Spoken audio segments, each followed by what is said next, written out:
What's going on, folks? I know this is a little bit different from the norm for us over here at Domestic Violence Racing, but I've seen more than a couple videos of people trying to replace the intermediate steering shaft on these H3 Hummers, and they just do. Sorry, I'm a little out of breath. I just carry some tools over here, but yeah, they like take doors off and all the door panels and interior panels and all that shit, and you don't gotta do all that. Like, I haven't done it before, but I'm pretty mechanically inclined, and I eyeballed the job, and this shit is super simple. I don't know why people do all that extra shit. It's not like there's not a lot of room in this thing. It's a fucking SUV. So yeah, let me show you guys what went bad on it, and then I'm going to show you guys the new part and how to fix it really fast. Well, not really fast. It's probably take me like an hour altogether, but like I said, I mean, it's 6, 7, 8 bolts. It's 8 bolts on the whole thing, so it's not a huge fucking deal. Check me out. All right, you can't see it too well. I'll show you after I get the wheel off, but right here, this is the intermediate shaft. This rusty thing, you can kind of see my hand down there. There's a U-joint right here that you can see. There's like a ton of, yeah, there you go. You can kind of, there's that much play in it right now. So, gotta replace that. That U-joint goes bad. It's a common thing. Already got the new part right here, so this way you can see this is the new U-joint. This bolts up to the firewall, and then this has like this shank here. There's a bolt pin that like holds that in place right here. So you just got to take them 2 bolts out, that bolt there, that bolt there, and then there's 4 holding the steering column on. Just slide the steering column up out the way. You might not even need to drop the whole steering column. We'll see in a second. I don't think you got to drop the whole steering column. I might be able to get that bitch out without dropping the steering column. But you got to take the splash guard off, take the wheel off, and that way you can access the intermediate shaft bolt, and then everything else comes out from inside. So I'm going to knock that out, get the car up in the air, get on a jack stand, take that apart, and then let you guys see what's next on there. But like I said, this is an easy job. I don't know how long it's going to take, but as far as actual like hard work, there's none. So here we go. So I'm not even going to take the fucking wheel off. I got the splash guard off. It's right there. As you see, this is our joint, or lack thereof. Like, this is terrifying.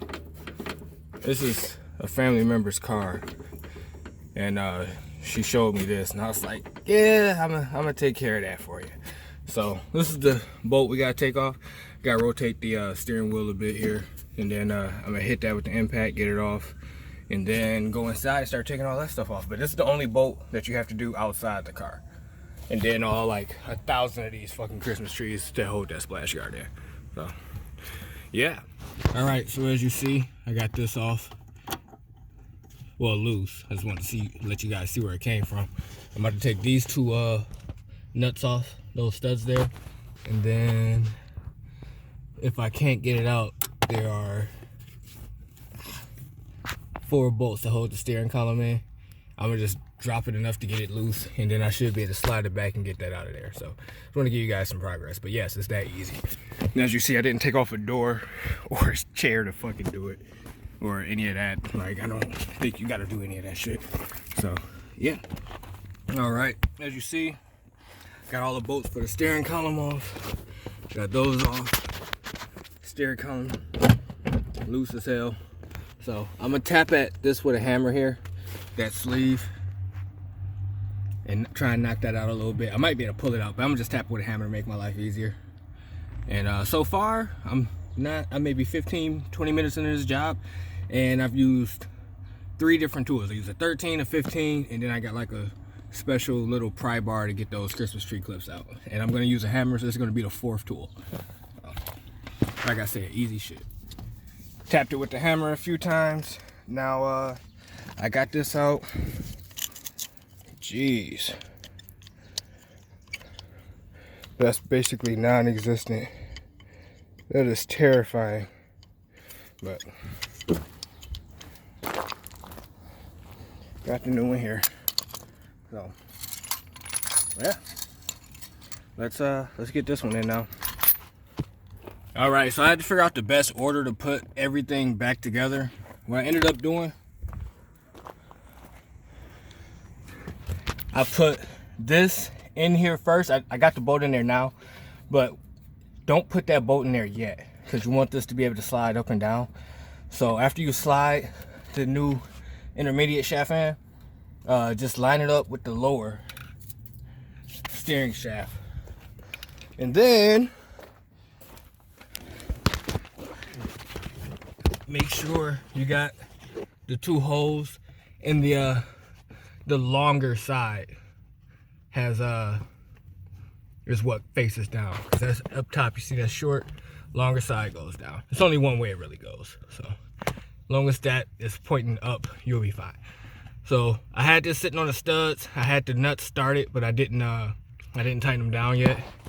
And then I lined this up here with the steering column, and I like just kind of forced it down onto this here.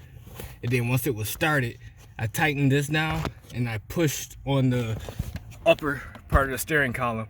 I just pushed straight down with it and until it lined up. And now I got this right here.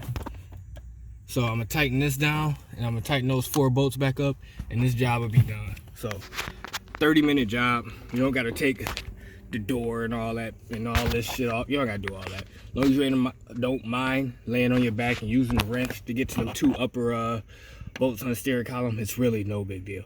This is an easy fucking job. So yeah, let's wrap this shit up and then take it for a test drive.